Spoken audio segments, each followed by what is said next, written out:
Hello friends, अगले वाली theorem की तरफ चलते हैं। थ्योरम यह है कि if the map W is equal to F Z is conformal, अगर आपका कोई मैपिंग जो है कन्फॉर्मल मैपिंग है, then show that F Z is analytic function of Z, तब आपको दिखाना है कि आपका जो फंक्शन है वो एनालिटिक फंक्शन है। ओके, हम इस चीज़ को बहुत अच्छे तरीके से जानते हैं। एनालिटिक फंक्शन की दो कंडीशन होती है। नेसेसरी कंडीशन क्या होती है? एनालिटिक फंक्शन की नेसेसरी कंडीशन ये होती है कि analytic function Kochi Riemann equation को संतुष्ट करता हो, सेटिस्फाई करता हो। और सफिशेंट कंडीशन ये होती है कि कोची रीमान इक्वेशन के जो पार्शियल डेरिवेटिव हैं वो कंटिन्यूअस होने चाहिए। ओके, यानी इस क्वेश्चन के अंदर मेरे को जो प्रूफ करना है, मेरे को दिखाना है कि अगर मेरा मैप कन्फॉर्मल मैप है वो एनालिटिक फंक्शन है।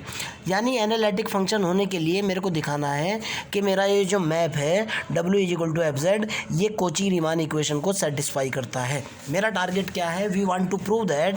पहला आप टारगेट क्लियर करो, आपका मकसद क्या है प्रूफ से पहले। We want to prove that, हमारा टारगेट ये है बेटा, we want to prove that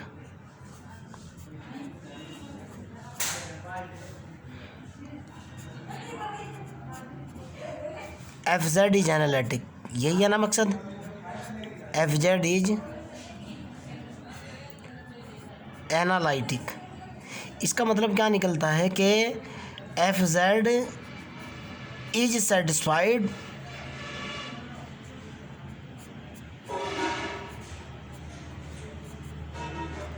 Kochi Riemann equation, short में लिख रहा हूँ CR इक्वेशन। अर्थात आपको दिखाना है कि ये जो फंक्शन है ये कोची रीमान इक्वेशन को संतुष्ट करता ही है। आगे चलते हैं, एक एक वर्ड क्लियर करूँगा बेटा। आप इस चीज़ को बहुत अच्छे तरीके से जानते हो कि W इज इक्वल टू जो होता है वो U प्लस आल्टा V होता है ना। और U जो होता है वो फंक्शन ऑफ XY होता है। एनालिटिक फंक्शन के अंदर आपने ये बात पढ़ी है। V जो होता है वो भी फंक्शन ऑफ XY होता है।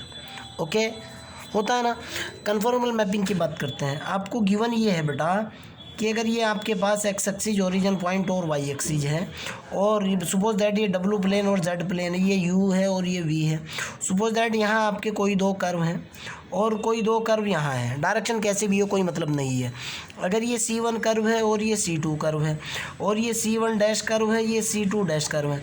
अगर ये वाला एंगल सपोज दैट ये θ1 है और ये वाला एंगल सपोज दैट ये भी θ1 है या थीटा है, अगर ये दोनों के दोनों एंगल सेम होते हैं तो हमारा मैपिंग कन्फॉर्मल मैपिंग होता है। आप इस चीज़ को बहुत अच्छे तरीके से जानते हो। ओके, क्लियर है ना। मान लिया जाए, देखो आप जेड प्लेन के अंदर मैंने थोड़ा सा यहाँ से जेड प्लेन के अंदर का रुका थोड़ा सा पॉइंट लिया, जेड प्लेन का अलग से मैंने ग्राफ निकाला। ये मेरा एक्स एक्सिस है, ये मेरा वाई एक्सिस है। मान लिया ये मेरा कर्व है।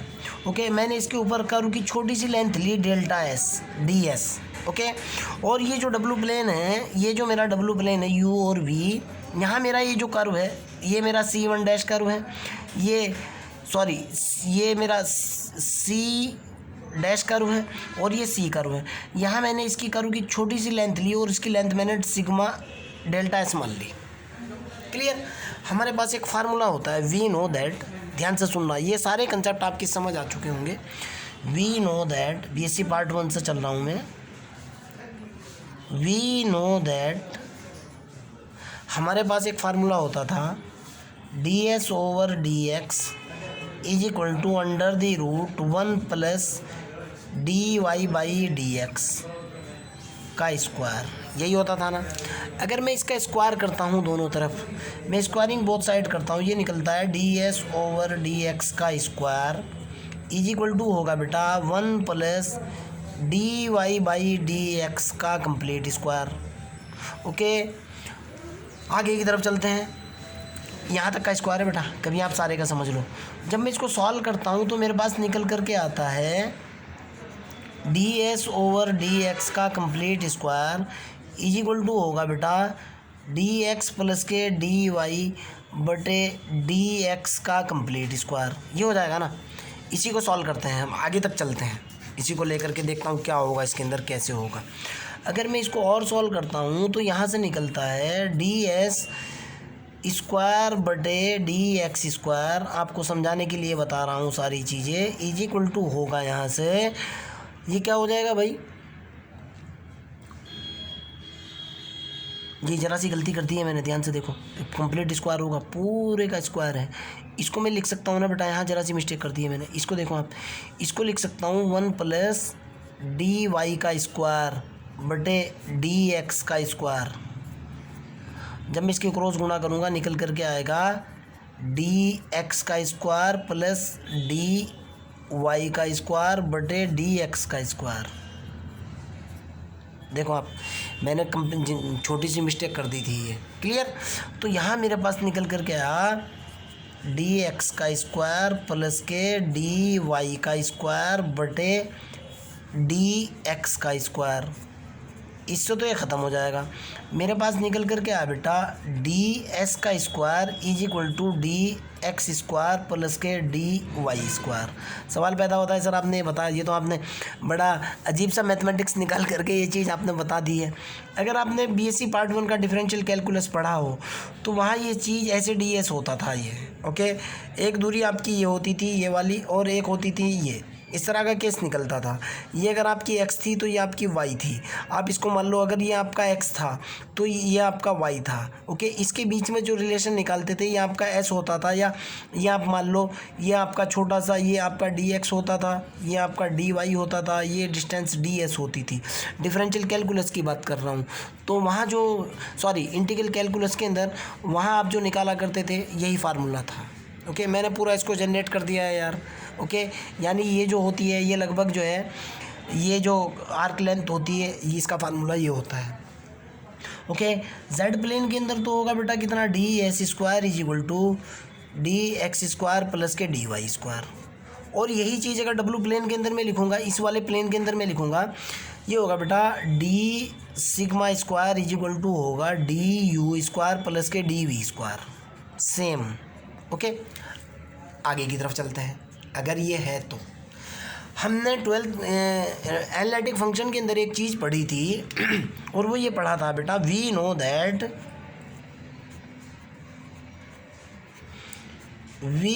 दैट क्या जानते हैं हम, d u is equal to जो था हमारे पास वो ये था del u over del x into d x, आपके बहुत अच्छे से याद होगा, plus del u over del y into d y. Formula था डी वी का, जो फार्मूला था वो था del v over del y into del x into d x plus del v over del y into d y. और ये कब होते हैं, अगर u फंक्शन है एक्स वाई का और v फंक्शन है किसका, एक्स वाई का।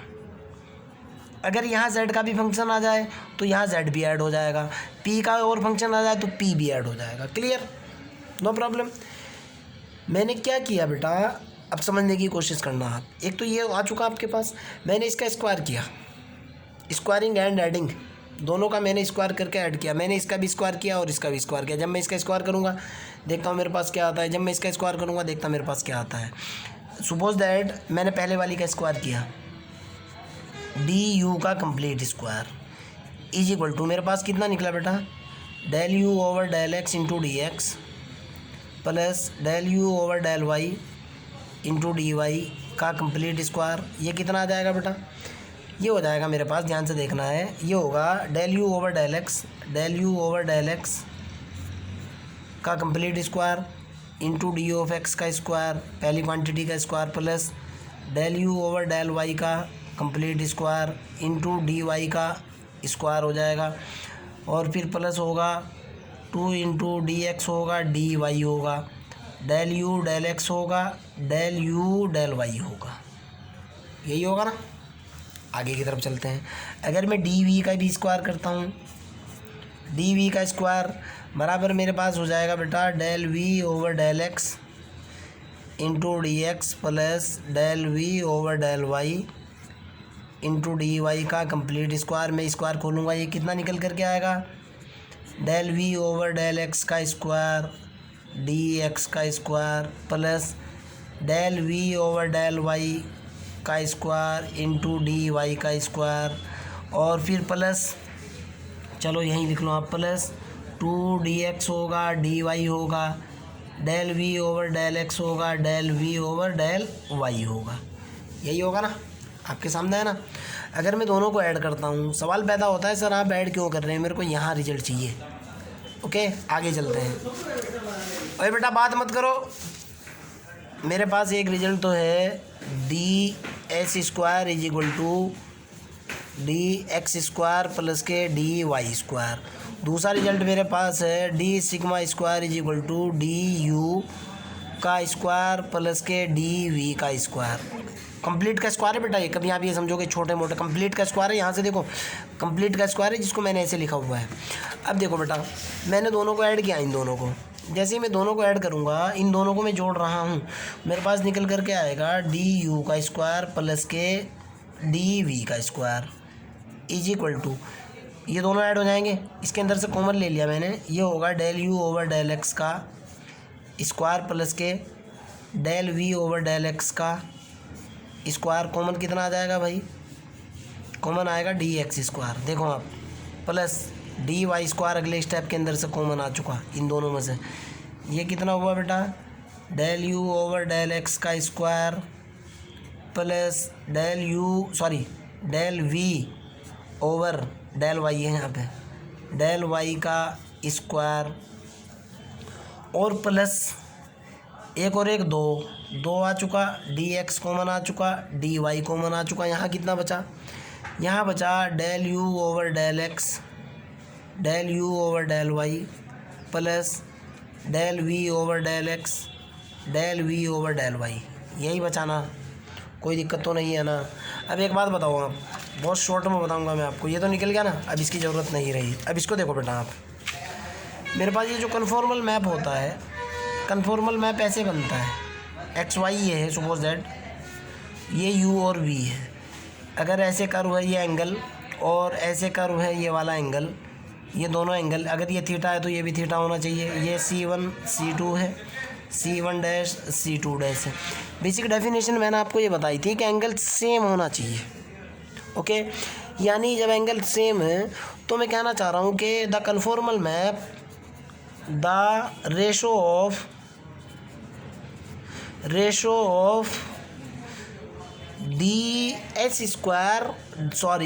Sigma square divided by D S square is not depend on direction.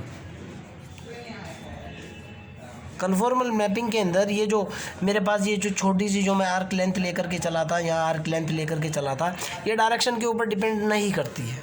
Okay तो जब डायरेक्शन के ऊपर डिपेंड नहीं करती है तो मेरे पास केस क्या है, मेरे पास डी एच स्क्वायर और बराबर ये है। और अब देखो बेटा डी सिग्मा स्क्वायर की वैल्यू डालूंगा मैं, देखो आप समझने की कोशिश करना। एक इक्वेशन तो आपके पास बनी d h square is equal to D x square plus के डी वाई स्क्वायर, इस इक्वेशन के अंदर ये वाली वैल्यू डाली। ओके दूसरे वाली इक्वेशन मेरे पास बनी कितनी, d sigma square is equal to, ध्यान से देखना है आपको, d sigma square is equal to कितना है भाई, कितना है, ये है पूरी इक्वेशन, बहुत लंबी चौड़ी इक्वेशन है, del u over del x का square plus del v over del x का स्क्वायर इंटू डी एक्स का स्क्वायर प्लस ये है del u over del y का square, del v over del y का square into d Y square plus d x है, d y है, और यहाँ है मेरे पास कितना, del u over del x है, del u over del y है, plus del v over del x है और del v over del y. यही है ना बेटा, आपके सामने है ना। देखो बेटा मैं जैसे ही कंपेयर करूँगा, मैं डायरेक्टली कंपेयर कर रहा हूँ। ओके कंपेयर इन दोनों इक्वेशन का कंपेयर कर रहा हूँ। देखो आप, एक इक्वेशन ये है, एक इक्वेशन ये है। जब मैं कंपेयर करूँगा गुणांक, ये इधर वाले का कंपेयर कर रहा हूँ, देखो एक तरफ तो निकल करके आएगा मेरे पास कितना, यहाँ से देखो डी एक्स ये निकल करके आएगा बेटा del u over del x का square plus del v over del x का स्क्वायर बटे कितना होगा 1, डी एक्स यहाँ कोफिशिएंट 1 है, बराबर क्या होगा del u over del y का square plus del v over del y का स्क्वायर, इसका कोफिशिएंट कितना है 1, बराबर यहाँ क्या होगा, अब इस पर आ जाऊँ आप, इसको क्या लिख सकता हूँ 0 into d x d y लिख सकता हूँ ना, इन दोनों का कंपेयर कर रहा हूँ, बराबर क्या होगा बेटा, ये होगा del u over del x del u over del y plus del v over del x del v over del y बटे में क्या होगा 0 नहीं होगा क्या, 0 होगा ना, ये वी है बेटा, 0 हो जाएगा ना। आगे चलते हैं, अगर ऐसा है तो पहले दो उठा करके देखो आप, जब मैं पहले दो रिजल्ट यहाँ से उठाऊँगा, पहले दो रिजल्ट से मेरे पास निकल करके आएगा, मैं इसकी गुणा इसके साथ और इसकी इसके साथ करूँगा तो ये निकल करके आएगा बेटा सीधा सीधा,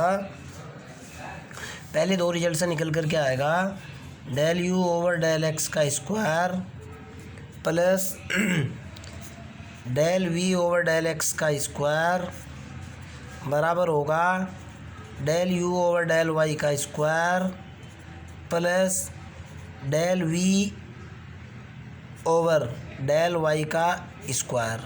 अब अगर मैं ये दो उठाता हूँ, ये तो 0 हो जाएगा ना डायरेक्ट, ये तो 0 हो जाएगा ना, ये 1 हो जाएगा, आप इसके साथ इसे उठा लो, ये भी 0 हो जाएगा। देखो आप, ये दो उठा रहा हूँ मैं, तो सेकंड रिजल्ट मेरे पास क्या होगा बेटा, सेकंड रिजल्ट मेरे पास होगा, क्या रिजल्ट होगा सेकंड मेरे पास, जब इन दोनों की तुलना करूँगा मैं, ये निकल करके आएगा del u over del x del u over del y plus del v over del x del v over del y is equal to कितना होगा, 0 होगा ना। अब यहाँ से देखो बेटा आप, ओके, यहीं से देखो आप, इसको उधर ले जाऊँ मैं, ये मेरे पास निकल गया बेटा, इसको क्या लिख सकता हूँ, ध्यान से देखना है आपको, इसको मैं लिख सकता हूँ del u over del x बटे del v over del y बराबर minus del v over del x बटे del u over del y लिख सकता हूँ ना, करके देख लो गुणा आप, दो क्वांटिटी बराबर है तो मैंने इसको लैम्बडा के बराबर मान लिया, suppose that this is lambda के बराबर है, मैंने ऐसे ही बोल दिया कि अगर ये लैम्बडा के बराबर हो, ठीक है ना। जैसे ही मैं आप कंपेयर करूँगा, ध्यान से सुनना, जैसे ही मैं कंपेयर करूँगा, इसको इसके बराबर रखी मैंने, मेरे पास निकल करके आया del u over del x, del u over del x की वैल्यू निकली कितनी, बराबर लैम्बडा इंटू, ये इसके बराबर रखा lambda into del v over del y, निकल गया ना। सेकंड वाला मेरे पास क्या निकल करके आया बेटा, del v over del x, ये निकला del v over del x बराबर निकला मेरे पास minus lambda del u over del y, निकल गया ना, कोई दिक्कत तो नहीं है। मैं इसको जो है ना, इस इक्वेशन, सपोज दैट ये मेरी इक्वेशन ए है, मैं कहना चाह रहा हूँ putting this value in equation A equation के अंदर वैल्यू पुट की मैंने, देखता हूँ क्या निकलता है। ये वाली जो ए इक्वेशन है, जैसे ही मैं इसके अंदर वैल्यू पुट करूँगा बेटा, देखो आपके पास क्या निकल करके आएगा, del u over del x की वैल्यू कितनी है, ये निकलेगी मेरे पास, जब मैं इसका स्क्वायर करके निकालूंगा, लैम्बडा स्क्वायर तो होगा ही, ये हो जाएगा बेटा कितना, del v over del x का स्क्वायर हो जाएगा ना, प्लस इसकी वैल्यू डालूंगा बेटा, इसकी वैल्यू डालूंगा, ये हो जाएगा मेरे पास प्लस लैम्बडा स्क्वायर आएगा, फिर ये कितना होगा भाई, del u over del y del v एक मिनट, इसकी value del v over del y है, del u over del x plus lambda square, इसकी वैल्यू कितनी होगी, del u over del y का complete square is equal to, इधर कितना निकल गया, del v over del y का complete square plus del u over del y का कंप्लीट स्क्वायर, सेम है ना। यहाँ से लैम्बडा स्क्वायर कॉमन ले लिया, इधर कितना बना, del v over del y का square plus del u over del y का स्क्वायर बराबर, सेम तो है ना, इधर देखो आप, del v over del y का square plus del u over del y का स्क्वायर, ये इससे cancel, lambda square is equal to कितना निकल गया, 1 नहीं आया क्या, तो लैम्बडा इज इक्वल टू कितना निकल गया, प्लस माइनस 1 नहीं हुआ क्या, lambda is equal to plus minus 1 यहाँ रखूँगा मैं, ध्यान से सुनना।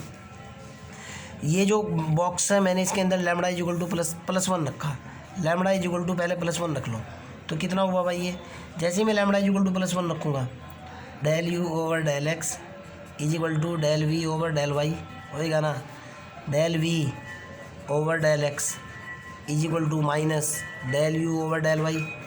क्या ये सी आर इक्वेशन नहीं है क्या, सी आर इक्वेशन है ना सी आर इक्वेशन। जब मैं लैम्बडा की वैल्यू -1 रखूँगा तब भी ये सी आर इक्वेशन ही निकल करके आएगी, ये पॉजिटिव हो जाएगा नेगेटिव हो जाएगी, नेगेटिव हो जाएगी पॉजिटिव हो जाएगी, सी आर इक्वेशन है। ओके, निकल गई ना सी आर इक्वेशन। तो जब सी आर इक्वेशन सेटिस्फाई करता है तो आप क्या कहोगे, W is equal to f of z is analytic. Okay, lambda is equal to -1 पे खुद से चेक कर लेना। ओके, सीधे क्या करना था आपको भाई, प्रूफ भी देखता हूँ, प्रूफ क्या करना था। We want to prove that the equation is satisfy the CR equation. We want to prove that FZ is analytic, मतलब CR equation satisfy होना चाहिए। आपके पास फाइनली क्या निकला, CR equation is satisfy, hence prove। अगर आपका कोई डाउट कोई प्रॉब्लम हो तो कमेंट बॉक्स के अंदर क्वेश्चन डालिए, आंसर ले जाइए। ओके, इस चैनल के ऊपर फ्री ऑफ कॉस्ट नहीं है, शर्मिंदा मत करना है भाई, सीधी सी बात है।